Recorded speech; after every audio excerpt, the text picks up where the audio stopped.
भगवद गीता अध्याय 3 श्लोक संख्या 31।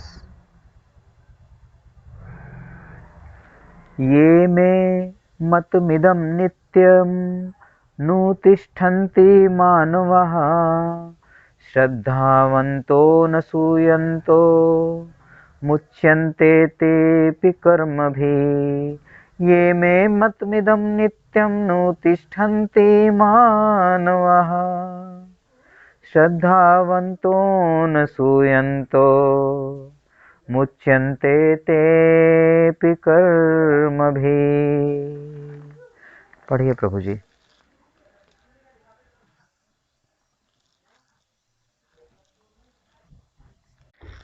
ये मे मतमिदं नित्यं नुतिष्ठन्ति मानवाः श्रद्धावन्तो न सूयन्तो मुच्यन्ते तेऽपि कर्मभिः।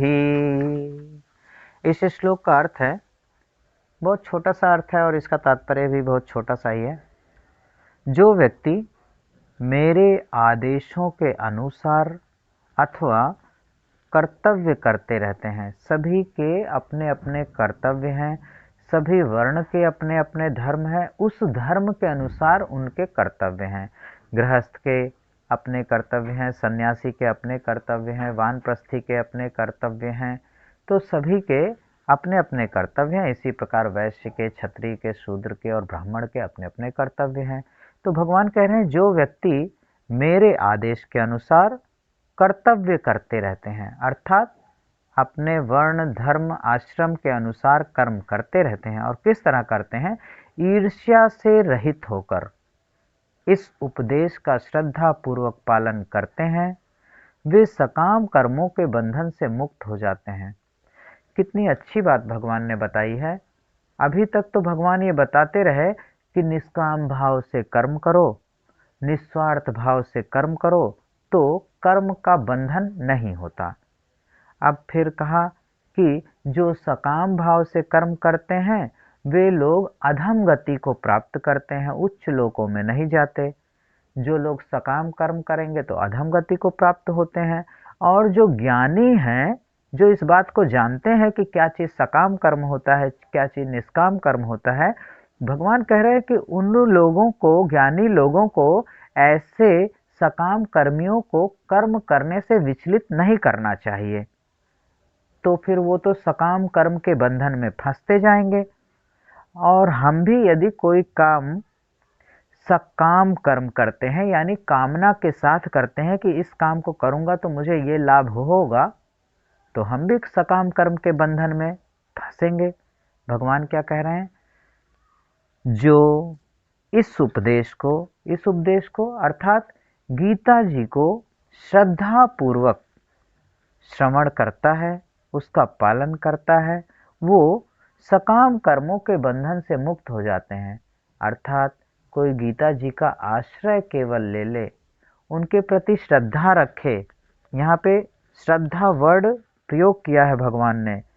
श्रद्धावंतो, श्रद्धा के साथ, सूयंतो, सदा अनुसरण करते हैं, मुच्यन्ते तेपि कर्म भी, वे मुच्य, छूट जाते हैं सभी सकाम कर्मों के बंधन से।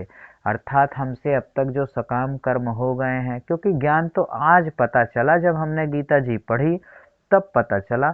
अभी तक जितने हमने सकाम कर्म कर रखे थे इस जन्म में, इससे पहले के जन्म में या उससे पहले, वो तो हमें पता नहीं है कितने सकाम कर्म कर रखे हैं। और उन्हीं सब सकाम कर्मों के बंधन के कारण आज हमें यहाँ पर जन्म लेना पड़ा। जन्म यहीं पर क्यों लेना पड़ा? ये भी एक कारण है। इसमें भी कामना थी। जैसे हम कथा सुनने गए तो पंडाल में बैठे, पंडाल में बैठने के बाद कथा श्रवण किया, आरती हो गई, प्रसाद के लिए खड़े हुए, प्रसाद लिए और बाहर निकल आए। जब बाहर निकल आए, जूता पहनने लगे तो याद आया, ओहो मैं तो एक थैला लेके आया था और वो पंडाल में ही छूट गया। तो हम क्या करेंगे? तुरंत वापस दोबारा आएंगे पंडाल में। अब कोई है नहीं, पर हम पंडाल में आएंगे अपना सामान उठाने के लिए। इसी प्रकार जैसे हमारा सामान पंडाल में छूट गया था, हम बाहर चले गए, सामान याद आया तो वापस दोबारा से हमें पंडाल में आना पड़ा। पंडाल में क्यों आना पड़ा? क्योंकि हमें वो पुरानी चीज़ जो हमसे छूट गई थी वो याद आ गई, इसलिए हमें पंडाल में आना पड़ा ताकि हम उस अपने सामान को प्राप्त कर सकें। वहाँ बहुत सारा सामान है, कुर्सियाँ हैं, टेबल हैं, बहुत सारे फूल हैं, मालाएं हैं और भी बहुत कुछ रखा होगा। तो उन सामान को नहीं चाहिए, केवल अपने सामान को चाहिए, उसे पाने के लिए हम दोबारा आए। इसी प्रकार जो सकाम कर्म करते हैं, चाहे अपने बेटे के लिए करें, चाहे पत्नी के लिए करें, चाहे रिश्तेदार के लिए करें, चाहे पड़ोसी के लिए करें या कोई वस्तु के लिए करें, जो सकाम कर्म करते हैं, जब उससे करते करते उसमें मोह ममता हो जाती है तो मृत्यु होने के पश्चात भी वो मोह छूटा नहीं है, वो ममता छूटी नहीं है। इसी कारण उनके आसपास फिर से आकर के पैदा हो जाते हैं। इसीलिए भगवान मोह और ममता से दूर रहने को कहते हैं, क्योंकि अंत समय में ये मोह ममता हमारे चित्त पे छप जाती है। किसकी मोह ममता? जिससे हमें बहुत प्रेम है, जीवन भर हमने जिसको सबसे ज़्यादा याद किया है, उसका ही चित्र हमारे चित्त पर छप जाता है। और जब हम वापस चले जाते हैं तो पुनर्जन्म लेने के लिए चित्त पर जिसकी फोटो छपी हुई है उसी के आसपास पुनर्जन्म होता है। वो आसपास हो सकता है हम कॉकरोच बन जाएं, हो सकता है हम छिपकली बन जाएं, पर बन जाएंगे उसी के आसपास, हम उसे देखते रहेंगे। जरूरी नहीं कि हम मनुष्य ही बने। इसलिए मोह ममता का त्याग करना आवश्यक है। निष्काम भाव से उनकी सेवा करो, निस्वार्थ भाव से उनकी सेवा करो। हम कमा रहे हैं उन्हें खिलाने के लिए, उनका भरण पोषण करने के लिए, उनका लालन पालन करने के लिए, पर हमें कोई स्वार्थ नहीं है। हम भगवान के भजन में लग रहे हैं, अपने बालकों को भी, अपने रिश्तेदारों को भी जिससे हमें मोह ममता हो सकती है, उनको भी हम भगवान के भजन में ही लगाएं। इससे क्या होगा? सभी एक समान जब भक्त बन जाएंगे तो कल्याण होने के चांस बहुत अधिक रहेंगे। तो भगवान यहाँ कह रहे हैं इस श्लोक में कि जो व्यक्ति मेरे उपदेश के अनुसार कर्म करता है और ईर्ष्या रहित होकर के कर्म करता है, इस उपदेश का श्रद्धा पूर्वक पालन करता है, ऐसा व्यक्ति सकाम कर्मों के बंधन से मुक्त हो जाता है। अनेक दार्शनिक ऐसे हैं जो भगवत गीता पर टिप्पणी रखते हैं, लिखते हैं, किंतु उन्हें कृष्ण में श्रद्धा नहीं है। बहुत से ऐसे लोग हैं जिन्होंने गीता पर टीका लिखी है। बहुत से ऐसे हैं जो विदेशों में रहते हैं, जैसे मैक्स मुलर वगैरह, उन सभी ने गीता पर टिप्पणी लिखी है। तो गीता पर जिन लोगों ने टिप्पणियां लिखी हैं, जिन्होंने व्याख्या लिखी है, तो कुछ ऐसे भी हैं जो भगवान कृष्ण में विश्वास नहीं रखते, उनमें श्रद्धा नहीं रखते, उनके भक्त नहीं हैं। वे कभी सकाम कर्मों के बंधन से युक्त नहीं हो सकते, किंतु एक सामान्य पुरुष भगवान के इन आदेशों में दृढ़ करके नित्य कर्म करे तो वो बंधन से मुक्त हो सकते हैं। भगवान मानना पड़ेगा, श्रद्धा और विश्वास करनी पड़ेगी, उसके बाद फिर हम जब भगवान के इन वचनों का पालन करेंगे तो हम सकाम कर्मों के बंधन से मुक्त हो जाएंगे। लोग कहते हैं कि क्या हम ब्रह्म के उपासक हैं?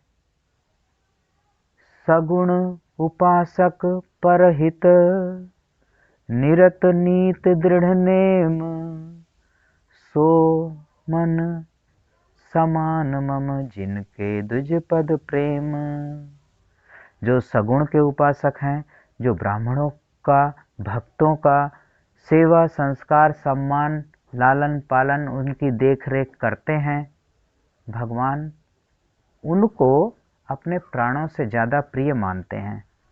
यहाँ भी भगवान यही कह रहे हैं कि यदि ईर्ष्या रहित होकर के हमारे इन उपदेशों का पालन करोगे, और कैसे पालन करोगे? श्रद्धा पूर्वक, अर्थात भगवान में श्रद्धा रखते हुए, गीता जी में श्रद्धा रखते हुए, तो हम सकाम बंधन से तुम्हें मुक्त कर देंगे। जो भगवान के भक्त होते हैं, प्रारंभ में शुरुआत में भले ही वे कृष्ण के आदेशों का पूर्णतया पालन ना करें। ऐसा हो सकता है कि हम भक्ति में अभी नए नए आए हैं, तो जो चूंकि नए नए आए हैं इसलिए अभी हो सकता है मैं लहसुन प्याज खाता हूँ, हो सकता है मैं अभी इधर उधर गंदी चीज़ें देखता हूँ, हो सकता है मैं गंदी जगह जाता भी हूँ। लेकिन भगवान क्या कह रहे हैं, जो भगवान के भक्त हैं और प्रारंभ में हो सकता है भले ही कृष्ण के आदेशों का पूर्णतया पालन ना करते हों, किंतु मनुष्य इस नियम से रुष्ट नहीं होता और पराजय तथा निराशा का विचार किए बिना निष्ठा पूर्वक भगवान के इन उपदेशों का पालन करता है, तो निश्चित रूप से वह भगवत प्राप्त करता है। अर्थात भगवान की शरणागति हो करके वह भगवत प्राप्ति कर लेता है। अध्याय 3 श्लोक संख्या 31 का थोड़ा सा और मैं एक्सप्लेनेशन कर रहा हूँ। जो मनुष्य दोष दृष्टि से रहित होकर, यहाँ पर क्या कहा है, ईर्ष्या से रहित होकर, भगवान ने कहा कि जो भी ईर्ष्या से रहित होकर अर्थात अपने नेत्रों में किसी के प्रति दोष ना देखना, जो मनुष्य दोष दृष्टि से रहित होकर और श्रद्धा युक्त होकर मेरे इस आदेशों का, इस सिद्धांत का पालन करता है, अनुसरण करता है, वे संपूर्ण कर्म बंधन से छूट जाते हैं। भगवान ने पहले कहा था कि सकाम कर्म करोगे तो कर्म का बंधन में फंसोगे और तुम्हारा पतन होगा, तुम अधम गति में जाओगे। अब अंतिम श्लोक में भगवान क्या कह रहे हैं, यहाँ पे लास्ट चल रहा है श्लोक, इसके बाद अर्जुन की बात आ जाएगी, अर्जुन अगला प्रश्न करेंगे। तो यहाँ भगवान कह रहे हैं कि ईर्ष्या रहित होकर श्रद्धा के साथ केवल हमारे आदेशों का, हमारे गीता शास्त्र का पालन करो, अनुसरण करो, मैं तुम्हें समस्त सकाम कर्मों के बंधन से मुक्त कर दूंगा। यहाँ इस श्लोक में भगवान ने मानवा कहा है, मानव नहीं कहा है, बहुवचन लगाया है। मनु तिष्ठन्ति मानवा, श्लोक में देखिए लास्ट में मानवा लिखा हुआ है। मानवा कहकर भगवान क्या कहना चाह रहे हैं, मानवा मीन्स किसी एक जाति के लिए नहीं कह रहे, किसी एक व्यक्ति के लिए नहीं कह रहे, इसमें सभी मनुष्यों को कह रहे हैं। सभी मनुष्यों अर्थात कि कोई भी वर्ण का हो, 4 वर्ण होते हैं, किसी भी वर्ण का हो, कोई भी आश्रम का हो। ऐसा नहीं है कि गीता जी केवल सन्यासियों के लिए है, यहाँ भगवान ने मानव कहा है, सन्यासी नहीं कहा है। मानव में सभी आते हैं, वानप्रस्थी भी आते हैं, सन्यासी भी आते हैं, गृहस्थी भी आते हैं, तो सभी आते हैं। तो गीता किसके लिए है और इसका पालन करना किसके लिए, सभी वर्णों के लिए, सभी आश्रमों के लिए, सभी जातियों के लिए, किसी एक जाति का नाम नहीं लिया, सभी धर्म के लिए, कोई भी धर्म का नाम नहीं लिया, और सभी समाज के लिए, सभी इसका अध्ययन करके अपना कल्याण कर सकते हैं। केवल स्वाध्याय करना है, समझना है, समझते हुए भगवान की बात है, किसी और की तो बात है नहीं कि कोई ऋषि कह रहे हैं या कोई मुनि कह रहे हैं या हमारे आसपास के कोई दोस्त कह रहे हैं। भगवान स्वयं कह रहे हैं तो उनकी बातों का पालन करना चाहिए। अब घर के बड़े कुछ कहते हैं हम उनका पालन करते हैं, भगवान तो सबसे परम पिता परमेश्वर है, तो उनकी बातों का तो पालन अवश्य करना चाहिए। आध्यात्मिक दृष्टि से सारी मानव जाति पर गीता का बहुत प्रभाव पड़ा है। भगवान श्री कृष्ण हिंदू धर्म के अनुसार जन्म लिए हैं, यादव कुल में। भगवान कृष्ण, इसीलिए लोग गीता को सोचते हैं कि हिंदू धर्म का ग्रंथ है, ये सभी ऐसा सोचते हैं कि ये हिंदुओं का ग्रंथ है, लेकिन भगवान यहाँ पे क्या कह रहे हैं, मानवा ये में मतमिदं नित्यं नुतिष्ठन्ति मानवाः, अर्थात कोई भी धर्म का हो सभी के लिए गीता जी उपयोगी हैं। चाहे वह ईसाई हो, मुसलमान हो, सभी धर्मावलंबियों के लिए, धर्म चाहे कोई ना मानता हो उनके लिए भी समान रूप से कल्याण का मार्ग दिखाने वाला गीता महारानी सूर्य के समान है। ऐसा प्रकाश दिखाती हैं कि इस संसार में सांसारिक वस्तु प्राप्त होती है और मरने के पश्चात मोक्ष प्राप्त होता है, भगवत प्राप्ति होती है। दोनों तरफ फायदा है, चाहे हमें भौतिक चीजें चाहिए या आध्यात्मिक चीजें चाहिए, दोनों ही गीता जी प्रदान करती हैं। केवल भारतवासियों के लिए ये नहीं है, संपूर्ण पृथ्वी पर निवास करने वाले सभी मनुष्यों के लिए भगवान श्री कृष्ण ने इस गीता का उपदेश दिया है। मनुष्यों की बात क्या की जाए, देवता, गंधर्व, यक्ष, राक्षस, जितने भी बुद्धि युक्त प्राणी हैं, सभी के लिए यह कल्याण का भंडार है। कोई कोई ऐसा कहता है कि गीता जी केवल सन्यासियों के लिए है, किंतु ऐसा समझना गलत है। बहुत से लोग कहते हैं जब जो है वो कर लेंगे, वानप्रस्थी हो जाएंगे, सन्यास धारण कर लेंगे, या जब वृद्धावस्था आ जाएगी तब गीता जी का पाठ करेंगे, क्योंकि अगर पहले कर लेंगे तो शादी ब्याह करने का मन नहीं करेगा और जो है हम क्या हो जाएंगे, वैरागी हो जाएंगे या साधु बन जाएंगे। इसलिए गीता जी किसके लिए है?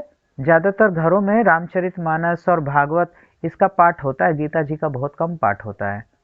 तो लोग क्यों ऐसा करते हैं? लोग सोचते हैं कि ये गीता जी ना सन्यासियों की पुस्तक है, हमारे गृहस्थियों की पुस्तक नहीं है। लोग ऐसा सोचते हैं कि ये सन्यासियों के लिए है, किंतु जो ऐसा समझता है वो बिल्कुल गलत समझता है। क्योंकि अर्जुन ने कहा था कि गुरुजनों को ना मार के मैं भिक्षा यापन करके जीवन व्यतीत कर लूंगा, मैं भिक्षा का अन्न खाना कल्याण कारक समझता हूं, ऐसा गीता जी में अर्जुन ने अध्याय 2 में कहा। किंतु भीख मांगकर खाना क्षत्रिय का धर्म नहीं है, सन्यासी का धर्म है। और भगवान ने किसे कहा कि युद्ध करो, भीख मत मांगो? क्षत्रिय को कहा। अगर ये बात क्षत्रिय को कही गई तो इसका मतलब है कि ये सन्यासियों के लिए नहीं, क्षत्रियों के लिए भी है। अन्यथा भगवान कह देते कि हम गीता जी का उपदेश दे ही रहे हैं सन्यासी बनने के लिए, तो बहुत अच्छी बात है, तुम्हारे मन में ये विचार आ गया कि तुम भिक्षा मांग करके अपना जीवन यापन कर लोगे, सन्यासी बनना चाहते हो। मैं तो यही चाहता था। भगवान ने नहीं कहा सन्यासी बन जाओ, भगवान ने युद्ध करने के लिए कहा। तो इसलिए ये बिल्कुल भी सिद्ध नहीं होता कि ये गीता जी सन्यासियों के लिए है। इससे ये सिद्ध हो गया कि अर्जुन गृहस्थ आश्रम को छोड़कर सन्यास आश्रम करके भीख मांगकर खाना अच्छा समझते थे, पर भगवान को ये बात नहीं समझ में आई। भगवान ने इसकी निंदा की है और क्या कहा, क्षत्रियों के लिए धर्म युद्ध से बढ़कर दूसरा कोई कल्याणकारी कर्तव्य नहीं है। यह कहकर भगवान ने अर्जुन को युद्ध में लगाया। अर्जुन क्या थे? गृहस्थी थे। और गीता जी के सुनने के बाद, उपदेश सुनने के बाद ऐसा भी नहीं कि वो सन्यासी बन गए, उसके बाद आजीवन गृहस्थी रहे, अपनी पत्नी के साथ रहे, छोड़ के नहीं गए। अगर छोड़ के जाते युद्ध के बाद भी तो भी कहा जा सकता था कि चलो गीता जी सुने थे ना इसीलिए सन्यासी बन गए। नहीं, पत्नी को संग लेकर के स्वर्गारोहण के लिए गए हैं। अंत समय तक गृहस्थी थे और गीता जी का उपदेश सुनने के पश्चात आजीवन गृहस्थी रहे। इससे पता चलता है कि केवल सन्यासियों के लिए ही नहीं है, ये सभी के लिए है, चाहे वह गृहस्थी हो या सन्यासी हो या वानप्रस्थी हो, गीता जी सभी मनुष्यों के लिए है। ये में मतमिदं नित्यम मनुतिष्ठन्ति मानवा श्रद्धावन्तो न सूयन्तो मुच्यन्ते तेपि कर्म भी।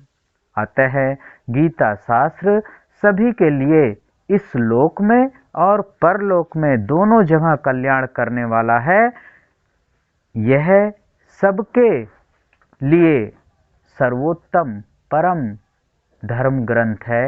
इसीलिए मनुष्यों को चाहिए कि गीता का अर्थ, गीता का भाव समझते हुए उसका अध्ययन करें, स्वाध्याय करें, अपने साथ में दो चार को बिठाएं, उन्हें भी बताएं।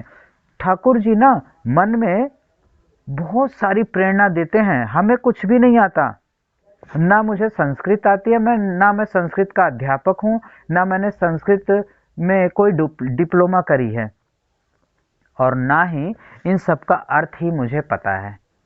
जब हम भक्तों को संग लेकर के कोई पुस्तक, धर्म ग्रंथ लेकर के स्वाध्याय करते हैं, उन्हें सुनाते हैं, तो ठाकुर जी की असीम कृपा उसके ऊपर हो जाती है और वो स्वयं ही कुछ न कुछ बोलता रहता है। वो सब कुछ भगवान उससे बुलवाते हैं ताकि भक्तों को, और उसे भी, क्योंकि वो भी पूर्ण नहीं है, वो भी ज्ञान में पूर्ण नहीं है, वो भी उसी रास्ते का पथिक है जिस रास्ते पे हम सभी चल रहे हैं। वो भी उसी लक्ष्य को लेकर चल रहा है जिस लक्ष्य को हम सभी पाना चाहते हैं। पर भजन होता रहता है, कीर्तन होता रहता है, सभी एक दूसरे से धर्म ग्रंथों की चर्चा करते रहते हैं, तो धीरे धीरे ज्ञान बढ़ता रहता है। ज्ञान बढ़ते बढ़ते सभी पारंगत हो जाते हैं और सभी अपने घर में, अपने मित्रों में, अपने समाज में इसका प्रचार करने लगते हैं। दो चार बात हमसे सुनते हैं, दो चार बात गीता जी में पढ़ते हैं, दो चार बात और संतों से सुनते हैं, 8-10 बातें हो जाती हैं, बताते हैं, और लोगों को आनंद तो आएगा, क्योंकि ठाकुर जी की बात है। हम अगर अपनी बात बहुत देर तक किसी को बताएं तो लोग कहेंगे बड़ा अपने आप को फन्ने खां समझता है, सिर्फ जो है ना अपनी अपनी झोंके रहता है, किसी के तो सुनता ही नहीं है। हम अपनी बात अगर 10 मिनट किसी को बताएं तो तुरंत अपने मन में ऐसे सोचने लगेगा। अगर ठाकुर जी की बात 2-3 घंटे, 10 घंटे और कई कई दिन तक कथा में बताते रहें तो कभी भी ऐसा नहीं सोचेगा, और आनंदित होएगा और कहेगा प्रभु जी और सुनाओ, अब कब आऊं, अगला प्रोग्राम कब है, ऐसा कहेगा। आप सभी इस ओर थोड़ा ध्यान दें और थोड़ा गीता जी का प्रचार करें। गीता के अध्ययन, अध्यापन और उसके अनुसार आचरण करने से अनेक ऋषियों को, अर्जुन को, संजय को, गृहस्थों को उत्तम गति मिली है। गीता जी के अध्ययन से मनुष्य के शरीर, वाणी, मन और बुद्धि की उन्नति होती है। इस श्लोक में गीता जी का अध्ययन करने से, पढ़ने से, प्रचार करने से धन, जन, बल, मान और प्रतिष्ठा की प्राप्ति होती है तथा परलोक में परम श्रेयमय परमात्मा की प्राप्ति होती है। दोनों हाथ में लड्डू होता है। इस धरा पे रहेंगे तो सांसारिक वस्तुएं प्राप्त होंगी, खूब सुख संपन्नता रहेगी, और परलोक में गए तो भगवान की प्राप्ति होगी। स्वर्ग नहीं मिलता है जो गीता जी के आदेशों के अनुसार चलता है, वो स्वर्ग का लालायित नहीं रहता कि वहां जाके स्वर्ग के भोग भोग करके वापस धरती पे आके दोबारा गिरेंगे। वो तो केवल ठाकुर जी के चरणों में ही जाना चाहता है, उनकी सेवा चाहता है। अब ये ठाकुर जी की इच्छा है कि स्वर्ग अपने लोक में, गोलोक धाम में बुला करके सेवा दें, या बिहारी जी के मंदिर में जन्म दे करके वहां सेवा दें, ये तो ठाकुर जी के हाथ में है कि हम सेवा करना चाहते हैं ठाकुर जी का, तो ठाकुर जी हमें कहाँ सेवा देना चाहते हैं। कोई भी मनुष्य कैसा भी क्यों न हो, जिसकी भगवान में भक्ति है, गीता जी सुनाना किसे है, इस बात का भी ध्यान रखना है कि उससे केवल भगवान में भक्ति थोड़ी होनी चाहिए। ऐसा नहीं होना चाहिए कि वो निरंकारी हो, फिर उससे मत्था मारने में आनंद नहीं आएगा, उल्टे हम परेशान हो जाएंगे। इसलिए ये चीज़ बहुत ध्यान रखना है कि सुनाना किसे है, बताना किसे है, किसके साथ प्रचार करना है, किसके साथ में स्वाध्याय करना है। वो व्यक्ति केवल ईश्वर में भक्ति करता हो, सगुण का उपासक हो, मूर्ति पूजक हो, भगवान राम, भगवान कृष्ण, भगवान नरसिंह की सेवा, पूजा, अर्चना में रुचि रखता हो, और गीता जी सुनने का उसका मन करता हो, वही इसका अधिकारी है। ऐसे अधिकारी मनुष्यों को गीता सुनाने वाला मनुष्य मुक्त हो जाता है। यह ईश्वर का वचन है। गीता जी में भगवान ने स्वयं कह रखा है इस बात को।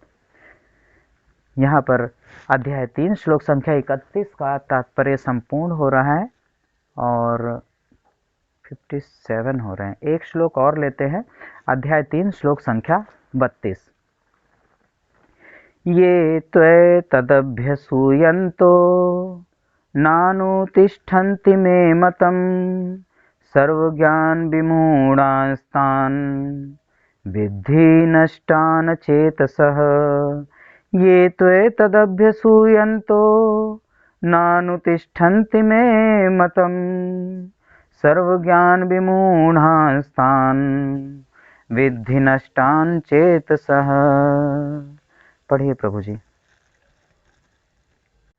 ये त्वेतदभ्यसूयन्तो नानुतिष्ठन्ति मे मतम् सर्वज्ञान विमूढांस्तान् विद्धि नष्टान चेतसः सर्वज्ञान विमूढांस्तान् विद्धि नष्टान चेतसः।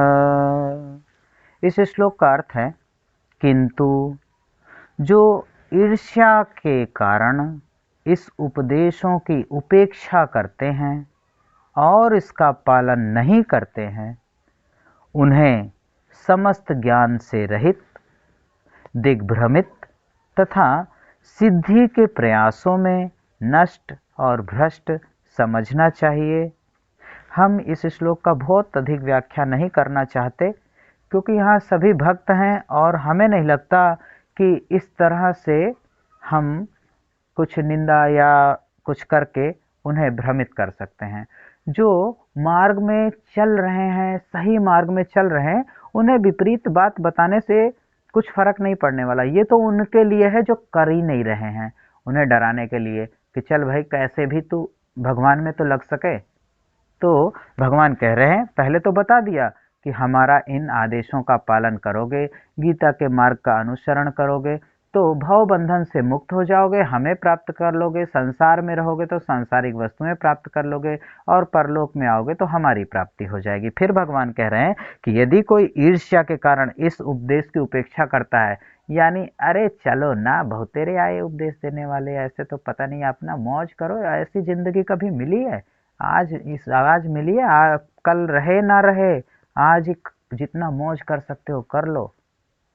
तो वो क्या कर रहे हैं, इन उपदेशों की उपेक्षा कर रहे हैं, अर्थात इससे दूर भाग रहे हैं, और कोई जा भी रहा हो तो उसे भी अपनी तरफ खींच रहे हैं कि ये पागल हैं सब, इनके पीछे क्या पड़े हो, आ जाओ चलो आज फिल्म देखते हैं, और वो ले गए फिल्म में।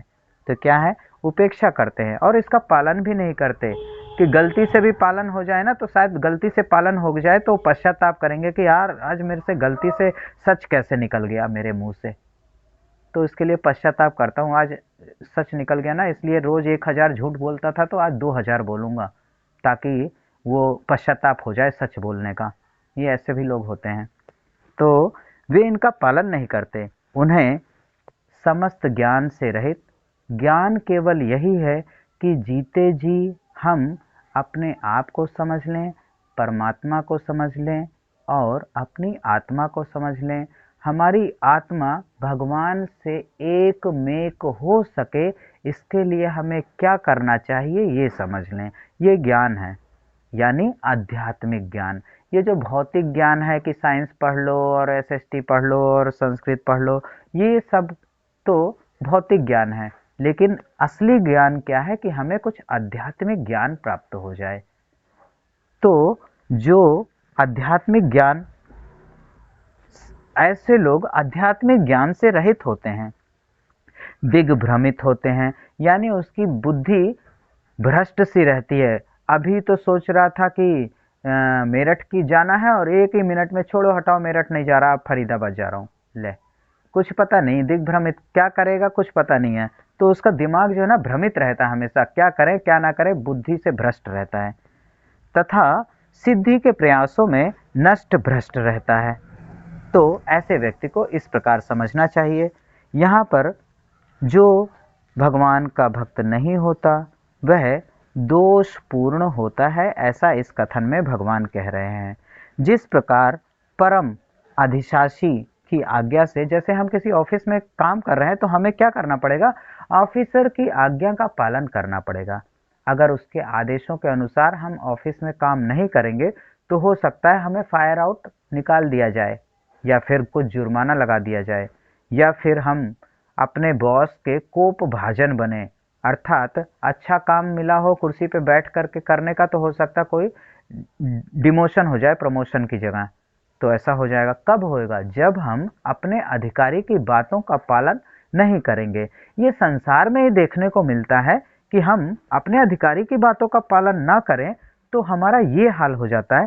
तो सबसे बड़े अधिकारी तो परम कृष्ण हैं, अगर हम उनकी बातों को नहीं मानेंगे तो क्या होंगे, वही हाल होगा जो यहाँ हमें उदाहरण के तौर पे हमने जो बताया उनमें से ही कुछ हो जाएगा, अर्थात पतन।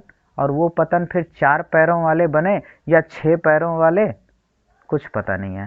तो इसलिए सभी नाम जप अवश्य करें, भगवत प्रसाद ही केवल पाएं, सभी कर्म भगवान को अर्पित करें, सभी कर्मों को भगवान की प्रसन्नता के लिए करें, अपनी सभी इंद्रियों के द्वारा भगवान की प्रसन्नता के लिए कर्म करें।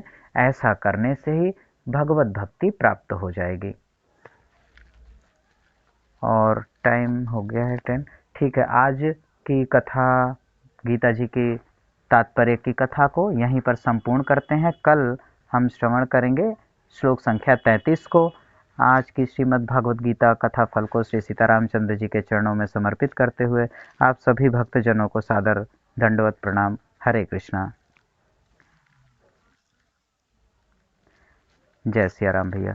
तो किसी को कुछ भजन सुनाना